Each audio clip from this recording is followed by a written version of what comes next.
Friends and welcome back to my YouTube channel biology with Neha. तो आज के इस वीडियो में हम डिस्कस करेंगे रेप्लिकेशन ऑफ डीएनए। तो रेप्लिकेशन ऑफ डीएनए क्या था, अब तक जो जेनेटिक्स पढ़ा है उसमें जो सबसे टफ टॉपिक है यही है, रेप्लिकेशन ऑफ डीएनए। इसी की वजह से क्या होता है, जेनेटिक्स को लेकर के डर लगता है। लेकिन जो डर होता है वो इस वजह से होता है क्योंकि हमें जेनेटिक्स के बेसिक कॉन्सेप्ट नहीं पता होते हैं, या फिर ये भय होता है कि ये समझ नहीं पाएंगे, या फिर कुछ चीजें ऐसी होती है कहीं आपने पढ़ा होता है, बस पढ़ लिया होता है, लेकिन क्यों होता है कैसे होता है ये नहीं समझे होते हैं कि 5' टू 3' क्या होता है, 3' टू 5' क्या होता है, प्राइमर क्या होता है, डीएनए का सिंथेसिस हमेशा 5' टू 3' डायरेक्शन में क्यों होता है, या प्राइमर जो है वो डीएनए के थर्ड एंड से ही क्यों जुड़ता है। तो ये सब सवालों के जवाब आज हम इस वीडियो में जानेंगे कि टोपोआइसोमरेज का क्या काम है, हेलिकेज का काम क्या है, टोपोमरेज कैसे सुपर कॉइलिंग को रिड्यूस करता है। तो डीएनए रेप्लिकेशन क्या होता है, आप जानते हैं कि डीएनए से डीएनए की बनने की प्रक्रिया क्या होती है, रेप्लिकेशन कहलाती है। और रेप्लिकेशन में आप जानते हैं कि क्या होता है, डीएनए का एक स्ट्रैंड नया होता है, दूसरा स्ट्रैंड क्या होता है, पुराना। इसी को कहते हैं semi conservative model of DNA. तो अब इस वीडियो में हम क्या देखेंगे कि वाकई में डीएनए से डीएनए बनता कैसे है। तो इसको बनने के लिए हमने यहाँ क्या दिखाया है, ये स्टेप में क्या होता है, डीएनए से डीएनए का निर्माण होता है। तो सबसे पहले है एक्टिवेशन ऑफ न्यूक्लियोटाइड्स। जैसा कि हमने बता दिया था कि डीएनए किससे मिलकर के बने होते हैं, न्यूक्लियोटाइड से। लेकिन न्यूक्लियोटाइड क्या होता है, उसमें बस एक ही फॉस्फेट होता है। अब क्या होता है, एक्टिवेशन ऑफ न्यूक्लियोटाइड का मतलब होता है कि उसमें दो एक्स्ट्रा फॉस्फेट और जुड़े। जैसे एग्जांपल लेते हैं,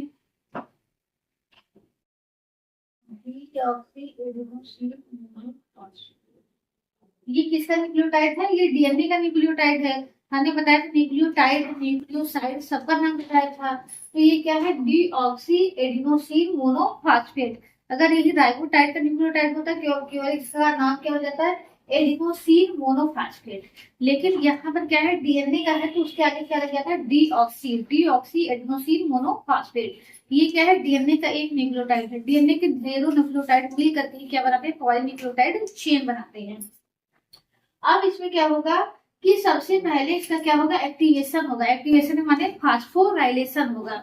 तो फास्फोराइलेशन में होता क्या है कि इससे दो एक्स्ट्रा एटीपी दो एक्स्ट्रा फॉस्फेट आकर के और जुड़ जाते हैं। तो यहाँ पर हो जाएगा डीऑक्सी एडिनोसिन ट्राइफॉस्फेट। यानी जैसे कि आप जानते हैं यहाँ पर क्या होता है, बीच में ग्लूकोज होता है, सॉरी बीच में राइबोस रखा होती है, इससे यहाँ पर एडिनोसिन जुड़ा रहेगा और यहाँ पर इससे क्या जुड़ा रहेगा, फास्फेट। ये नॉर्मल न्यूक्लियोटाइड है। लेकिन डीएनए बनाने से पहले क्या होता है कि इससे एक फास्फेट और जुड़ जाएगा, फिर इससे एक फास्फेट और जुड़ जाएगा। तो इसी को हम नाम देते हैं डीऑक्सी एडिनोसिन मोनोफॉस्फेट। इसी से जुड़ करके अब क्या बनेगा, डीएनए बनेगा। तो पहला स्टेप कंप्लीट हो जाता है। ऐसे ही एडिनोसिन के साथ भी हो जाएगा, डीऑक्सी एडिनोसिन के साथ भी हो जाएगा, डीऑक्सी गुआनोसिन के साथ भी हो जाएगा। यानी जितने प्रकार के न्यूक्लियोटाइड हैं सभी का क्या हो जाएगा, एक्टिवेशन हो जाएगा। और न्यूक्लियोटाइड कितने प्रकार के होते हैं, 4 प्रकार के होते हैं डीएनए की, जिसे हम पहले ही डिस्कस कर चुके हैं। अब दूसरे स्टेप में क्या होता है, opening of helix. Opening of helix हम जानते हैं कि डीएनए क्या होता है, डबल कुंडलित होता है और दोनों रस्सी की भांति एक दूसरे पे क्या होते हैं, लिपटे होते हैं। इस तरीके से डीएनए का एक स्ट्रैंड है तो दूसरा स्ट्रैंड होता है उसमें लिपटा होता है। तो अब डीएनए की सिंथेसिस हो सके इसके लिए क्या करना है, इनके बीच के हाइड्रोजन बंध को कट करना पड़ता है और इनके दोनों स्ट्रैंड को क्या करने पड़ते हैं। इसी को कहा जाता है ओपनिंग ऑफ हेलिक्स कहा जाता है।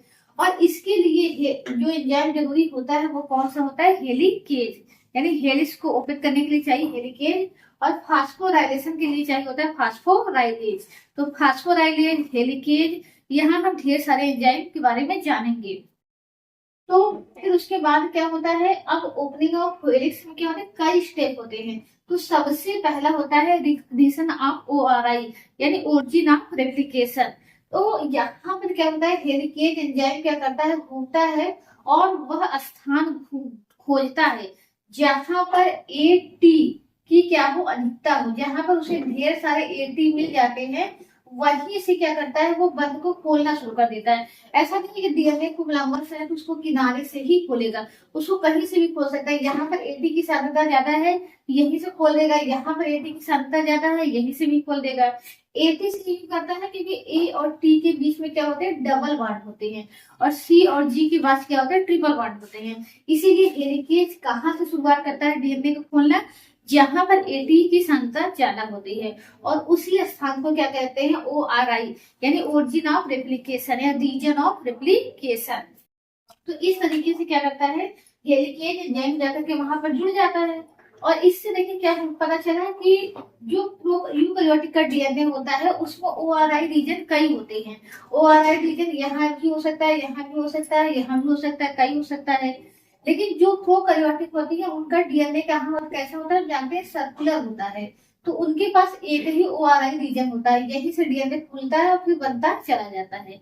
तो प्रोकैरियोटिक में ओआरआई रीजन एक ही होता है, यूकैरियोटिक में ढेर सारे होते हैं। ये 3-4 हो सकते हैं, 3-4 से अधिक हो सकते हैं। तो पहला स्टेप हमारा क्या होगा कि recognition of ORI site.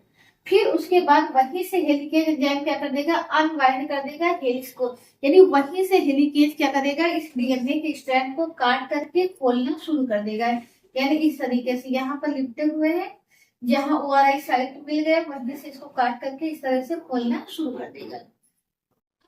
DNA की स्ट्रैंड इस तरीके से आगे की तरफ खुलते चले जाते हैं, तो क्या होता है, पीछे की तरफ क्या पड़ता है, स्ट्रेस पड़ता है। स्ट्रेस की वजह से पीछे के रीजन में क्या हो जाती है, एक्स्ट्रा कॉइलिंग हो जाती है या ओवर कॉइलिंग हो जाती है। इसी को कहते हैं सुपर कॉइलिंग। आप कोई रस्सी लेंगे जो दो धागों से मिलकर के बनी होगी, उसको खोलेंगे तो नीचे की तरफ देखेंगे सुपर कॉइलिंग जो है ज्यादा होने लगी है, एडहेस ज्यादा होने लगी है, जिसके बाद एक समय ऐसा आता है कि उसको और ज्यादा खोलना क्या हो जाता है, नामुमकिन हो जाता है। तब वहां पर काम आता है टोपो आइसोमरेज का, जो कि सुपर कॉइलिंग को क्या करता है, रिमूव करता है। यानी जैसे कि एग्जांपल लेकर करते हैं, हम यहाँ रस्सी लेकर के रखे हैं आपको दिखाने के लिए कि ये रस्सी है, रस्सी की भांति डीएनए भी क्या होते हैं, ऐठे होते हैं। अब क्या करेंगे, अगर इस रस्सी को खोलेंगे तो इस तरीके से देखिए कुछ देर तक तो खुलती है, लेकिन इसके बाद क्या हो जाती है, इसकी सुपर कॉइलिंग हो जाती है, तो जिसकी वजह से क्या होता है, ये खुलना मुमकिन नहीं हो पाता। तो यहाँ पे देखिए खुल गया है। अब खुलने के बाद यहाँ पर नीचे आप देख रहे हैं ये ज्यादा एक दूसरे से क्या है, ऐठ गए हैं। तो ये जो सुपर क्वाइलिंग हो गई है, यानी ये दोनों ज्यादा ओवर क्वाइलिंग हो गए हैं, इसी को दूर करने के लिए किसका काम आता है, टोपो आइसोमरेज का। तो ये क्या करता है, सुपर क्वाइलिंग जो नीचे ज्यादा हो गई उसको दूर करता है। दूर करने के लिए क्या करता है, नीचे के पोर्शन को क्या कर दिया जाता है, कट कर दिया जाता है। कट कर देंगे तो ये जो क्वाइलिंग है हट जाएगी। कोई भी रस्सी अगर मोड़ देंगे तो मोड़ने के बाद क्या होता है, किनारे से गांठ मार देते हैं ताकि वो खुले, लेकिन जब वो गांठ हट जाएगी या कोई टेंशन हट जाएगा तो वो रस्सी क्या होती है, खुल जाती है। जैसे कि अगर हम नीचे से अगर काट दे तो फिर नीचे की जो एटम है वो क्या हो जाएगी, दूर हो जाएगी। इस तरीके से देखिए, अब इस तरीके से क्या होगी, तो डीएनए क्या कर देता है, नीचे से इसको काट देता है, काटने के बाद रोटेट करता है, रोटेट करने के बाद जो एटम होती है वो खुल जाती है, तो उसके बाद क्या कर देता है, फिर जो ओरिजिनल होता है उसी से फिर जोड़ देता है। यानी यहाँ पे नीचे खुल गई, खुलने के बाद क्या करेगा, इससे जोड़ देगा। इस तरीके से प्रक्रिया हो जाएगी। यानी यहाँ पर जो पीछे की तरफ ज्यादा कॉइलिंग आ जाती है, ज्यादा कॉइलिंग को क्या करता है, कट करता है, कट करने के बाद जोड़ देता है। तो ये काम किसका होता है, टोपो आइसोमरेज का। रिमूव क्या करता है, सुपर कॉइलिंग। कैसे करता है, डीएनए के दोनों धागे को काट देता है। दो होते हैं, एक होता है टोपो आइसोमरेज 1 होता है, एक होता है 2। 1 एक ही धागे को काटता है, 2 क्या करता है, दोनों ही धागे को काटता है। काटने के बाद इस पोर्शन को क्या कर देगा, रोटेट कर देगा। यानी जब रस्सी को रोटेट कर देंगे तो रस्सी क्या हो जाएगी, सीधी हो जाएगी। तो जब सीधी हो जाएगी तो यहाँ वाले पार्ट को फिर इसको सीधा करके क्या करेगा, जोड़ देगा। इस तरीके से, ऐसे, इस तरीके से ये प्रोसेस हो जाता है। यानी टेंशन क्या हो जाती है, दूर हो जाती है। तो धागा इस तरीके से हेलिकेज एंजाइम क्या करते चले जाता है, हाइड्रोजन बॉन्ड को काटते चला जाता है, और ये धागा हमारा क्या होता है, खुलता चला जाता है। ठीक, कॉइलिंग अलग चीज है, और देखिए हाइड्रोजन बंध टोपो आइसोमरेज क्या कर रहा है, बस इनके ऊपर जो एक्स्ट्रा कॉइलिंग है उसको हटाता है, लेकिन इनके बीच में जो हाइड्रोजन बंध है उस हाइड्रोजन बंध को हटाने का काम कौन करता है, हेलिकेज करता है। ये पता होना चाहिए। और टोपो आइसोमरेज क्या करता है, डीएनए को काट रहा है, और जो डीएनए को काटता है उसे हम क्या कहते हैं, न्यूक्लियस कहते हैं। तो टोफो आइसोमरेज क्या होता है, एक तरह का न्यूक्लियस होता है, और फिर ये जोड़ भी दे रहा है। तो जोड़ने के लिए स्वयं नहीं जोड़ता, जोड़ने का काम कौन करता है, लाइगेज। डीएनए के काटने का काम करता है न्यूक्लियस, और जोड़ने का काम करता है लाइगेज। यहाँ पर ये ध्यान देना है। अब फिर उसके बाद आता है, कौन आता है, किसका काम आ जाता है, एसएसबी का आ जाता है, यानी सिंगल स्टेबलाइजिंग बाइंडिंग प्रोटीन, इसका काम आ जाता है। ये क्या कर देता है, देखिए अब रस्सी क्या है, रस्सी को हमने तो खोल देते हैं, लेकिन खोलने के बाद क्या होती है, रस्सी में ऐंठन रहती है, तो इनके फिर से जुड़ने की क्या होती है, संभावना बनी रहती है। तो ये दोनों धागे जो खुल गए हैं, ये खुलने के बाद ये धागा जाकर के फिर एक दूसरे से ऐंठन की वजह से जाकर जुड़ न जाए, इसके लिए इससे विशेष प्रकार की प्रोटीन आकर के जुड़ जाती है, जो सिंगल स्ट्रैंड डीएनए को, ठीक है, अब डीएनए जब खुल चुका है तो कैसा हो चुका है, सिंगल स्ट्रैंड हो चुका है। सिंगल स्ट्रैंड डीएनए को अपने ही पोजीशन पे क्या कर देती है, स्टेबलाइज कर देती है। तो इसीलिए कहते हैं इसको सिंगल स्ट्रैंडेड स्टेबलाइजिंग प्रोटीन कहते हैं। फिर अब किसका काम आ गया, यहाँ तक हमारा क्या हो गया, धागा भी खुल गया, हाइड्रोजन बंध भी टूट गए, और इससे क्या होगा, एचएसबी प्रोटीन आकर के जुड़ भी गई। अब इसके बाद क्या होगा, डीएनए का रेप्लिकेशन होगा, लेकिन उससे पहले एक स्टेप होता है प्राइमर का फॉर्मेशन।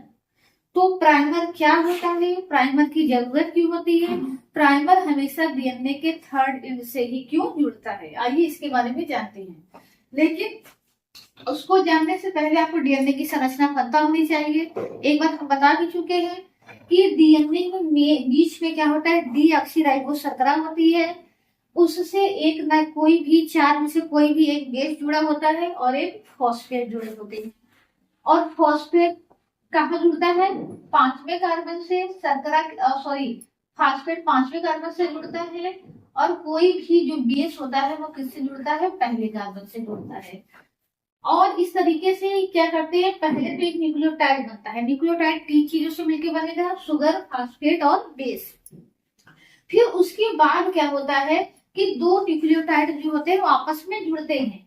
अब जुड़ने की प्रक्रिया कैसी होती है, जैसा कि आप देख रहे हैं कि यहाँ पर ये न्यूक्लियोटाइड होगा, इस न्यूक्लियोटाइड के पांचवें से फास्फेट जुड़ा होगा, तो ये फास्फेट जाकर के अपने ऊपर वाले से किससे जुड़ जा रहा है, तीसरे कार्बन से जुड़ जा रहा है। ऐसे ये भी फास्फेट जाकर के तीसरे कार्बन से जुड़ जा रहा है। और डीएनए के दोनों स्ट्रैंड, इस तरीके से डीएनए का एक स्ट्रैंड बन गया, और फिर डीएनए के दो स्ट्रैंड बन जाते हैं, एक स्ट्रैंड और बन जाता है, और दोनों स्ट्रैंड क्या होते हैं, एंटी पैरेलल होते हैं। एंटी पैरेलल का मतलब क्या होता है, ये 5 प्राइम होता है, और ये क्या होता है, 5 प्राइम से 3 प्राइम होता है, और ये होता है 3 प्राइम टू 5 प्राइम। देखिए 3 प्राइम टू 5 प्राइम क्या होता है, या 5 प्राइम टू 3 प्राइम क्या होता है, ये थोड़ा समझने में दिक्कत करती है, तो इसको आइए समझ लेते हैं। देखिए यहाँ पे प्राइम का मतलब क्या है, कार्बन की संख्या से है। पहला कार्बन मतलब पहला प्राइम, दूसरा कार्बन मतलब दूसरा प्राइम, तीसरा प्राइम, चौथा प्राइम, और ऐसे करके 5 प्राइम होते हैं इनका, क्योंकि कार्बन की संख्या कितनी होती है, 5 होती है। प्राइम शब्द क्यों यूज करते हैं, क्योंकि जो यहाँ पर बेस होता है, बेस के पास भी कार्बन होते हैं, तो ये दिखाने के लिए कि जो फास्फेट जुड़ा हुआ है वो बेस से न जुड़ करके शुगर से जुड़ा हुआ है, इसीलिए क्या शब्द यूज किया जाता है, प्राइम यूज किया जाता है। तो यहाँ पर हम 5 प्राइम यूज कर रहे हैं, इसका मतलब कि पांचवें कार्बन से कौन जुड़ा हुआ है, फास्फेट जुड़ा हुआ है। और यहाँ पर 3 प्राइम यूज कर रहे हैं, तीसरे कार्बन से कौन जुड़ा है, हाइड्रोक्सी ग्रुप जुड़ा है। यानी 5 प्राइम 3 प्राइम का मतलब है कि ऊपर की तरफ क्या है, फास्फेट है जो कि पांचवें कार्बन से जुड़ा हुआ है, नीचे की तरफ क्या है, हाइड्रोक्सी ग्रुप है जो तीसरे कार्बन से जुड़ा हुआ है। यानी अब कोई भी आएगा तो क्या कर सकता है, इसके तीसरे कार्बन से जाकर के जुड़ सकता है। और यहाँ पर 3 प्राइम टू 5 प्राइम को लिखा है, इसका ये मतलब है कि ऊपर की तरफ क्या है, हाइड्रोक्सी ग्रुप है जो तीसरे कार्बन से जुड़ा है, नीचे की तरफ क्या है, फॉस्फेट ग्रुप है जो पांचवें कार्बन से जुड़ा हुआ है।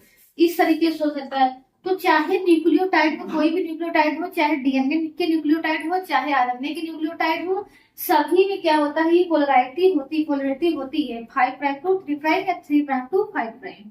अब हम क्या करते हैं, प्राइमर का मतलब क्या होता है, प्राइमर का मतलब होता है आरएनए का छोटा सा पीस, यानी आरएनए के न्यूक्लियोटाइड 7-8 न्यूक्लियोटाइड जुड़ जाते हैं, उसी को हम क्या कहते हैं, प्राइमर कहते हैं। तो प्राइमर क्या होता है, प्राइमर में 7-8 क्या होते हैं, आरएनए के न्यूक्लियोटाइड होते हैं। इस तरीके से ये आपस में क्या होते हैं, डाई फास्फेट बंध द्वारा जुड़ जाते हैं। अब जैसे आरएनए के होते हैं 5 प्राइम 3 प्राइम एंड होता है, वैसे सॉरी डीएनए के होते हैं, वैसे ही क्या होता है आरएनए का भी होता है। एक एंड होगा 3 प्राइम और दूसरा होगा 5 प्राइम। जब हम करेंगे ये एंड 3 प्राइम है और एक एंड 5 प्राइम है, तो इसका मतलब आप समझ सकते होंगे कि यहाँ पर एंड में क्या होगी, शर्करा होगी, और शर्करा के 5वें कार्बन से कौन जुड़ा होगा, फास्फेट। और यहाँ पर जो शर्करा होगी उसके तीसरे कार्बन से कौन जुड़ा होगा, OH जुड़ा होगा। इस तरीके से कंडीशन होगी। और इसका 5वां कार्बन क्या होगा, 5वां कार्बन फ्री नहीं है, 5वां कार्बन यहाँ पर फ्री नहीं है, किसी और से जुड़ चुका है, लेकिन इसका 5वां कार्बन क्या है, जुड़ने के लिए फ्री है, और इसका तीसरा कार्बन जुड़ने के लिए फ्री है। इस तरीके से ये मतलब होता है। यहाँ पर 3 क्या है, तीसरा कार्बन क्या कर सकता है, OH के द्वारा किसी से जुड़ सकता है, और यहाँ 5वां कार्बन क्या कर सकता है, फॉस्फेट के द्वारा किसी दूसरे न्यूक्लियोटाइड से जुड़ सकता है। तो इस तरीके से होते हैं आरएनए प्राइमर। आरएनए प्राइमर क्या होते हैं, डीएनए के ही सॉरी आरएनए के छोटे से फ्रेगमेंट होते हैं। ये बनेंगे कैसे, इनको बनाने के लिए देखिए एंजाइम जरूरत पड़ती है पॉलीमरेज, चाहे वो डीएनए बनाना हो चाहे वो आरएनए बनाना हो। तो यहाँ आरएनए बनाना है सबसे पहले, तो इसके लिए जो एंजाइम यूज होता है उसे कहते हैं आरएनए प्राइमेज, या सिंपली प्राइमेज कह देते हैं, या इसे एक और नाम देते हैं डीएनए डिपेंडेंट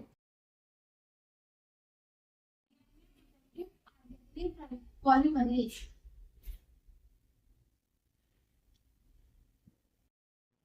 ठीक, क्योंकि ये कैसे बनता है, ये डीएनए के अकॉर्डिंग बनता है, तो इसीलिए इसको कहते हैं डीएनए डिपेंडेंट कहते हैं। और बन क्या है, आरएनए बन रहा है, तो इसीलिए आरएनए पॉलीमरेज कहते हैं। पॉलीमराइजेशन के लिए जिस एंजाइम की जरूरत पड़ेगी उसे क्या कहेंगे, पॉलीमरेज। तो यहाँ सबसे उसके बाद क्या तैयार हो गया, हमारा आरएनए प्राइमर तैयार हो गया। अब प्राइमर को किससे जोड़ा जाएगा, डीएनए से जोड़ा जाएगा। ठीक है, तो आइए डीएनए से जोड़ करके देखते हैं। तो आइए अब हम देखते हैं कि जो ये आरएनए प्राइमर है वो डीएनए के किस एंड से जुड़ेगा, 3rd एंड से कि 5 एंड से, और डीएनए की सिंथेसिस किस एंड से शुरू होगी, 5 एंड से 3 एंड की तरफ, या 3 एंड से 5 एंड की तरफ। यानी इसका मतलब है जो अपकमिंग न्यूक्लियोटाइड होगा, डीएनए के जो न्यूक्लियोटाइड होंगे वो डीएनए के 3rd एंड से जुड़ेंगे कि डीएनए के 5 एंड से जुड़ेंगे। क्योंकि एक न्यूक्लियोटाइड में क्या होता है, आप जानते हैं कि 3 चीजें होती हैं। एक न्यूक्लियोटाइड में बीच में क्या होती है, शर्करा होती है, और इससे एक बेस जुड़ा होता है, और दूसरी तरफ क्या होता है, इससे 3 फॉस्फेट जुड़े होते हैं। तो 2 पॉसिबिलिटी है कि ये क्या कर सकता है, अपना इसके तीसरे कार्बन से OH जुड़ा हुआ है, 5वें कार्बन से क्या हुआ, फॉस्फेट जुड़ा हुआ है, और बंध किसके बीच बनता है, OH और फॉस्फेट के बीच में। तो एक पॉसिबिलिटी ये है कि इसके OH और इसके फॉस्फेट के बीच में बंध बन जाए। दूसरी पॉसिबिलिटी ये है कि इसके फॉस्फेट और इसके OH के बीच में बंध बन जाए। तो देखिए ये न्यूक्लियोटाइड जब तभी जुड़ते हैं, ऐसा नहीं कि इस तरीके से खाली होगा, यहाँ पर इसके आगे का सीक्वेंस होगा तब जाकर के इससे जुड़ेगा। मान लीजिए इसके ऊपर भी सीक्वेंस है और इसके नीचे भी सीक्वेंस है, यहाँ पर भी क्या है, थाइमीन है, और यहाँ पर भी थाइमीन है। तो अब एडेनिन की न्यूक्लियोटाइड इस पे एडेनिन है, ये कहाँ जुड़ेगा, ये नीचे की तरफ जाकर के जुड़ेगा कि ये ऊपर की तरफ जाकर जुड़ेगा।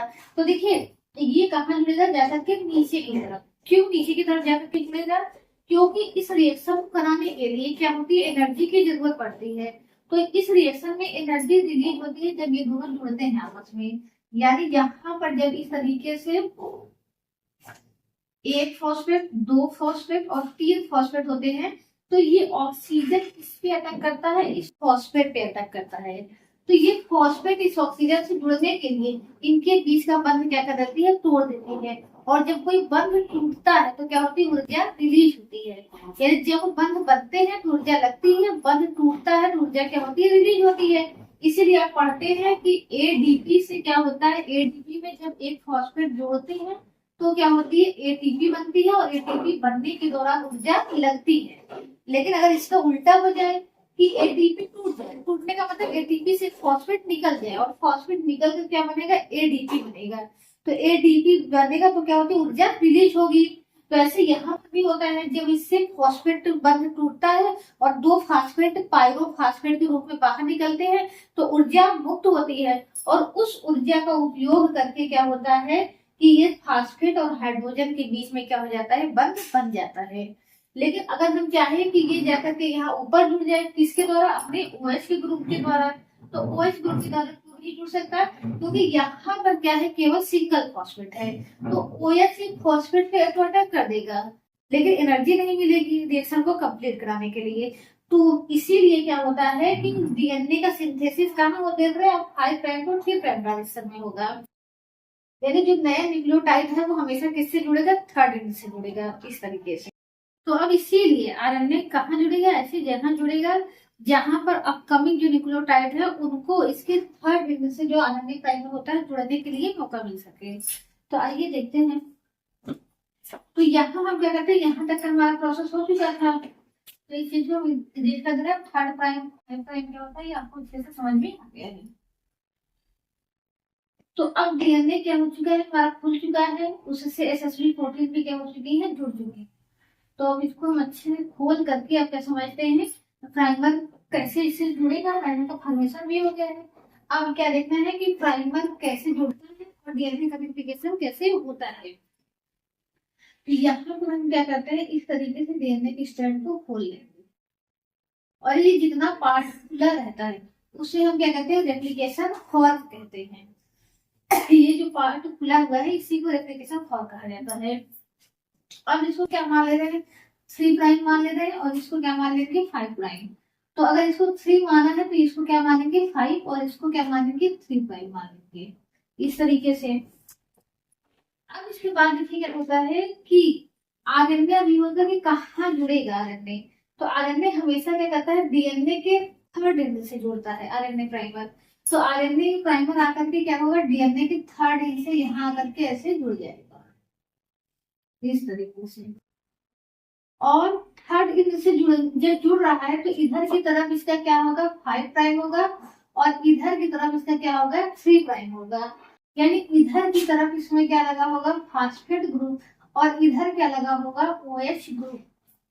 तो जो अपकमिंग न्यूक्लियोटाइड है वो आकर के कहाँ जुड़ेंगे, यहाँ पे जुड़ेंगे, क्योंकि मान लीजिए अगर ये यहाँ करके जुड़ जाए, इस तरीके से जुड़ जाए, 5 प्राइम टू 3 प्राइम की बजाय इससे जुड़ जाए, तो यहाँ पर क्या होगा, इसका 3 प्राइम हो जाएगा, ये 5 प्राइम हो जाएगा, और इधर OH हो जाएगा।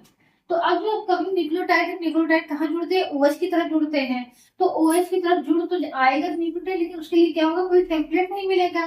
तो न्यूक्लियोटाइड के जुड़ने के लिए क्या होना चाहिए, टेम्पलेट होना चाहिए। जैसे कि हमने इधर देखा था, अगर एक साइड में थायमिन है तो कौन सा आएगा, एडनिन आएगा, अगर एडनिन है तो उसकी जगह पर कौन आएगा, उसका कंप्लीमेंट्री थायमिन आएगा। लेकिन अब कौन सा न्यूक्लियोटाइड से आकर के जुड़ेगा, इसके लिए क्या है, कोई सांचा है ही नहीं, सांचा किधर की साइड है, इधर की साइड है। इसीलिए आरएनए प्राइमर कहाँ जाकर जुड़ा है, डीएनए के थर्ड एंड से जाकर जुड़ा है, कभी भी 5 प्राइम से नहीं जुड़ेगा, 5 एंड से नहीं जुड़ेगा। आई होप अब इसका मतलब आपको समझ में आ गया होगा। तो अब क्या होंगे, न्यूक्लियोटाइड एक एक करके आकर के इससे जुड़ते जाएंगे, एक एक करके आकर के लगते जाएंगे। तो यहाँ OH क्या कर रहे हैं, इरेज कर रहे हैं। अब यहाँ पर क्या होगा, एक आकर के न्यूक्लियोटाइड आकर के जुड़ जाएगा। न्यूक्लियोटाइड कैसे जुड़ेगा, कंप्लीमेंट्री जुड़ेगा। अगर यहाँ पर एडेनिन होगा तो कौन सा न्यूक्लियोटाइड होगा, जिसमें थायमिन होगा। इसी तरीके से न्यूक्लियोटाइड आकर के एक एक जुड़ते चले जाते हैं। अब ये जुड़ने की प्रक्रिया किसके द्वारा होती है, एक न्यूक्लियोटाइड दूसरे न्यूक्लियोटाइड से जुड़ रहा है, यहाँ पर भी क्या होगा, एंजाइम की जरूरत होगी। और यहाँ पर कौन सा एंजाइम आता है, सबसे मोस्ट इंपॉर्टेंट एंजाइम आता है पॉलीमरेज थर्ड। तो प्राइमर जुड़ गया, किस वजह से, थर्ड से प्राइमर की जुड़ती हो जाएगा, डीएनए का रेप्लिकेशन शुरू हो जाएगा, यानी प्राइमर से न्यूक्लियोटाइड जुड़ना शुरू हो जाएंगे। अब ये क्वेश्चन आया होगा कि प्राइमर की जरूरत क्या है, तो देखिए प्राइमर की जरूरत इसलिए होती है ताकि न्यूक्लियोटाइड जो हो सके एक सीक्वेंस में जुड़ते हुए चले जाए, यानी ये पता चल जाए कि डीएनए की रेप्लिकेशन की शुरुआत कहाँ से करनी है। जैसे कि हम आप अपने स्कूल टाइम में देख होंगे, जब प्रार्थना लगना होता है तो सब बच्चे कंफ्यूज होते हैं कि कहाँ से लाइन लगाना शुरू करें। कोई लाइन जो है बहुत लंबी हो जाती है, कोई लाइन यहाँ से लगेगी, तो कोई लाइन यहाँ से लगती है, और दूसरी कोई और पीछे से लगेगी। तो न्यूक्लियो प्रोसेस कहाँ हो रहा है, केंद्र के अंदर हो रहा है। केंद्र के अंदर ढेर सारे न्यूक्लियोटाइड हैं। एक तो ये तरीका है न्यूक्लियोटाइड आकर के खुद ही कहाँ अटैच इस तरीके से हो जाए अपने जो कॉम्प्लीमेंट्री बेस से है, या फिर एक एक करके डीएनए का एक सही तरीके से क्या उसकी कंप्लीट फॉर्मेशन हो जाए। पता चले यहाँ करके जुड़ गए, यहाँ कर जुड़ गया, यहाँ के जुड़ गया, एक बीच वाला करके जुड़ा ही नहीं। तो इस तरीके से एक एक करके पूरे न्यूक्लियोटाइड आराम से धीरे धीरे मतलब एक तरफ से जुड़ते चले जाएं। इसीलिए क्या होता है, आरएनए प्राइमर होता है। और आरएनए प्राइमर होने की वजह से ये प्रोसेस हमने आराम से कर दिया, लेकिन आराम से नहीं तो बहुत ही फास्ट हो जाता है। आरएनए प्राइमर होने की वजह से एक एक करके धीरे धीरे सब जुड़ते चले जाते हैं। तो इस तरीके से दूसरा, दूसरे के बाद तीसरा, तीसरे के बाद चौथा न्यूक्लियोटाइड इस तरीके से जुड़ते हुए चले जाएंगे, किसके द्वारा, डीएनए पॉलीमरेज थर्ड एंजाइम की वजह से। और ये प्रोसेस कहां तक होगा, यहाँ तक। तो इस तरीके से ये जो थ्रेड है इसका कॉम्प्लीमेंट्री थ्रेड क्या हो गया, तैयार हो गया। कहां तक, जहां तक डीएनए खुला था। पूरा डीएनए एक साथ नहीं खुलेगा, क्योंकि आप जानते हैं हर एक कोशिका में 2.2 मीटर लंबा डीएनए होता है, और डीएनए उतनी छोटी कोशिका में समा सके, इसीलिए क्या होता है, अत्यधिक कुंडलित होता है। और पूरा डीएनए एक साथ खुल नहीं सकता, इसलिए थोड़ा सा खुलता है, उसका रेप्लिकेशन होता है। रेप्लिकेशन होने के बाद ये पार्ट क्या हो जाता है, फिर से कॉइल हो जाएगा, और ये पार्ट क्या होगा, खुलेगा। तो देखिए इस वाले स्ट्रैंड के जो 3 प्राइम टू 5 प्राइम है उसका तो इस तरीके से रेप्लिकेशन हो गया, लेकिन दूसरा स्ट्रैंड जो 5 प्राइम टू 3 प्राइम है, अब देखते हैं उसका रेप्लिकेशन कैसे होगा। ठीक है, तो देखिए अब होगा कहाँ, आरएनए प्राइमर कहाँ जुड़ता है, हमेशा थर्ड से जुड़ता है। तो ये 5 एंड है, तो ये एक कौन सा हो जाएगा, थर्ड एंड हो जाएगा। तो आरएनए प्राइमर जहां तक खुला रहता है वहां तक आकर के ऐसे जुड़ जाता है यहाँ पर, इस तरीके से। तो आरएनए प्राइमर यहाँ तक खुला हुआ है, तो यहाँ आकर के आरएनए प्राइमर जुड़ जाएगा। और आरएनए प्राइमर यहाँ पर फिर जुड़ता है, तो अगर इधर थर्ड एंड है तो आरएनए प्राइमर का इधर कौन सा होगा, 5 एंड होगा, और आरएनए प्राइमर का इधर कौन सा होगा, थर्ड एंड होगा। तो यहाँ पर क्या होगा, न्यूक्लियोटाइड आकर के अटैच हो जाएंगे इस तरीके से। डीएनए के जो न्यूक्लियोटाइड बन चुके हैं वो आकर के अटैच हो जाएंगे, और कहाँ तक अटैच होंगे, यहाँ तक, जहां तक इसके लिए टेम्पलेट मिल रहा है। तो डीएनए के जो पहले से स्ट्रैंड है वो क्या कर रहे हैं, टेम्पलेट की तरह कार्य कर रहे हैं, यानी कौन सा न्यूक्लियोटाइड किस सीक्वेंस में जुड़ेंगे। एक मिनट, अब इसके बाद क्या करना है, अब यहाँ तक सिंथेसिस हो गई, अब इसके आगे का खुलेगा, आगे का ये खोल लेते हैं और ज्यादा।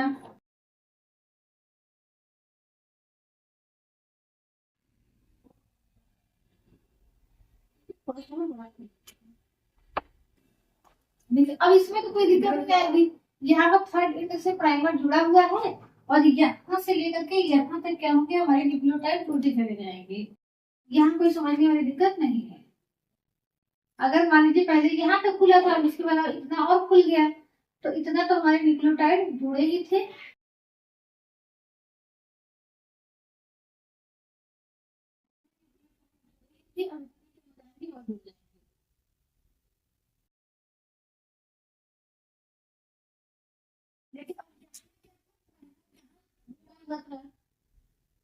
इस तरीके से हमारा प्राइमर यहाँ थर्ड एंड से जुड़ा हुआ था, और यहाँ पे क्या हुआ था, डीएनए के न्यूक्लियोटाइड यहाँ तक जुड़े हुए थे।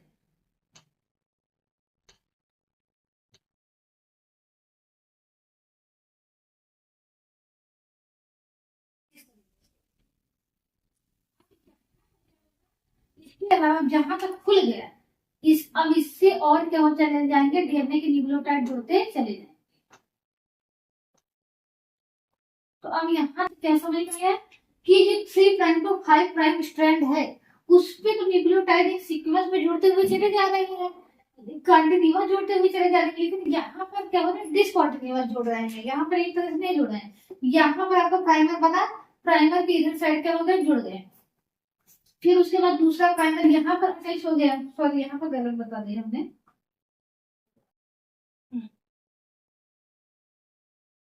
हाँ यहाँ पर एक प्राइमर आएगा, प्राइमर लगाने बोल,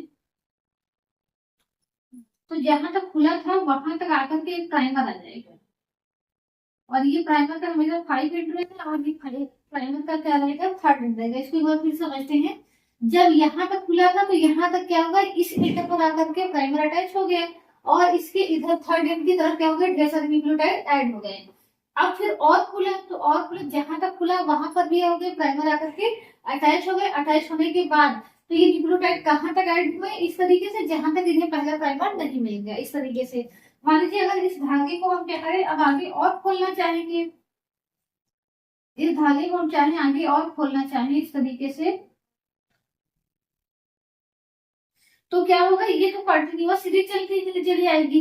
लेकिन इसको बनाने के लिए तो ये जहां तक खुला है वहां तक क्या जरूरत पड़ेगी, एक प्राइमर की जरूरत पड़ेगी। और प्राइमर से न्यूक्लियोटाइड इस प्राइमर तक क्या होते चले जाएंगे, ऐड होते चले जाएंगे। तो ये जो 5 प्राइम टू 3 प्राइम, ये जो 3 प्राइम टू 5 प्राइम वाला स्ट्रैंड होता है, उस पे तो जो नया स्ट्रैंड बनता है वो कॉन्टिन्यूअस मैनर में बनता है। इसीलिए इसे क्या कहते हैं, कंटिन्यूअस कहते हैं, कंटिन्यूअस स्ट्रैंड कहते हैं। और इसको क्या कहते हैं, डिसकंटिन्यूअस।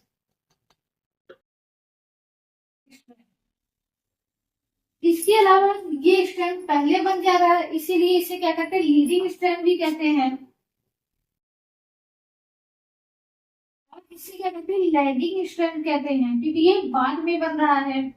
बाद में क्यों बनेगा, क्योंकि अभी देखिए ये तो पूरा कंप्लीट स्ट्रैंड है और ये क्या है, इनकम्प्लीट है। क्यों, क्योंकि इसके बीच बीच में क्या है, आरएनए के प्राइमर है। तो क्या होगा, अब पॉलीमरेज फर्स्ट एंजाइम के द्वारा, पॉलीमरेज फर्स्ट एंजाइम के द्वारा इस बीच में जो आरएनए के प्राइमर है, यानी आरएनए के न्यूक्लियोटाइड है, उनको हटाया जाएगा और उसकी जगह पर क्या होगा, डीएनए के न्यूक्लियोटाइड डाले जाएंगे। उसके पहले ये जो पीसेस में डीएनए के खंड है, इन्हीं को क्या कहा जाता है, ओकाजाकी फ्रेगमेंट कहा जाता है। तो कभी कभी पूछा जाता है ओकाजाकी फ्रेगमेंट क्या होते हैं। ओकाजाकी फ्रेगमेंट या ओकाजाकी खंड भी कह सकते हैं। तो ओकाजाकी खंड हमें किस पे मिलेंगे, 5 प्राइम टू 3 प्राइम वाला जो स्ट्रैंड है उस पे क्या बनता है, ओकाजाकी फ्रेगमेंट बनते हैं। और उससे जो स्ट्रैंड नया तैयार होता है उसे क्या कहते हैं, लैंगिक स्ट्रैंड कहते हैं। तो डीएनए का रेप्लिकेशन हो जाता है, उसके बाद रिमूवल ऑफ प्राइमर होता है। फिर इसके बाद क्या होता है, प्रूफ रीडिंग होती है। प्रूफ रीडिंग का मतलब है कि यही पर पॉलीमरेज फर्स्ट एंजाइम ही क्या करता है कि यहाँ पर देखता है कोई नया कोई गलत न्यूक्लियोटाइड तो ऐड नहीं हो गया। अगर कोई अलग गलत न्यूक्लियोटाइड ऐड हो जाता है तो उसको क्या करता है, सही न्यूक्लियोटाइड के साथ रिप्लेस कर देता है। तो प्रूफ रीडिंग और रिमूवल ऑफ प्राइमर ये दोनों किसके साथ होते हैं, पॉलीमरेज फर्स्ट एंजाइम के साथ होता है। तो अब इसके आगे यहाँ तक हमने देख लिया। अब एक बार इसको क्या करते हैं, फिर से रिवाइज करते हैं, किसके साथ, एंजाइम के साथ, किस कौन कौन से एंजाइम इन्वॉल्व होते हैं। देखिए सबसे पहला जो एंजाइम इसमें जरूरी होगा वो कौन सा होगा, पॉलीमरेज, सॉरी सबसे पहला जो एंजाइम यूज होगा वो होगा फास्फोराइलेज। फास्फोराइलेज, फास्फोराइलेज का क्या काम है, फास्फोराइलेशन यानी एटीपी, यानी जो आपके न्यूक्लियोटाइड है उनका क्या करना है, एक्टिवेशन करना है। फिर ओपनिंग ऑफ हेलिक्स के लिए क्या जरूरी होगा, हेलिकेज। फिर उसके बाद क्या जरूरत होगा, टोफो आइसोमरेज। फिर एसएसबी की जरूरत पड़ेगी। फिर पॉलीमरेज थर्ड की, पॉलीमरेज फर्स्ट की, इसके अलावा न्यूक्लियस की और लाइगेज की। तो इतने एंजाइम्स की हमें जरूरत पड़ेगी, तब जाकर डीएनए की सिंथेसिस होगी। तो सबसे पहले क्या होगा, डीएनए के स्ट्रैंड को खोला जाएगा, किसके द्वारा, हेलिकेज एंजाइम के द्वारा। फिर उसके बाद क्या होगा, टोफो आइसोमरेज जो होता है वो जो सुपर क्वालिटी पीछे की तरफ हो जाती है उसको रिमूव कर देता है। फिर एसएसपी प्रोटीन दोनों स्ट्रैंड अपनी जगह पर ही रहे, यानी प्रिवेंट रिकॉइलिंग, अपनी जगह पे रहे, यानी वो आपस में आकर के फिर से जुट न जाए। तो उस रिकॉइलिंग को कौन रोकता है, एसएसपी प्रोटीन रोकती है। फिर प्राइमर का फॉर्मेशन होता है। प्राइमर की फॉर्मेशन के लिए कौन सा एंजाइम जरूरी है, primase, DNA dependent RNA polymerase. फिर डीएनए का रेप्लिकेशन होगा पॉलीमरेज थर्ड के द्वारा। फिर रिमूवल ऑफ प्राइमर होगा किसके द्वारा, पॉलीमरेज 1 के द्वारा होगा। प्रूफ रीडिंग पॉलीमरेज 1 के द्वारा होगा। आई होप ये वीडियो आपको पसंद आया हो तो इसे लाइक करिए और चैनल को सब्सक्राइब कर दीजिए। Thank you so much.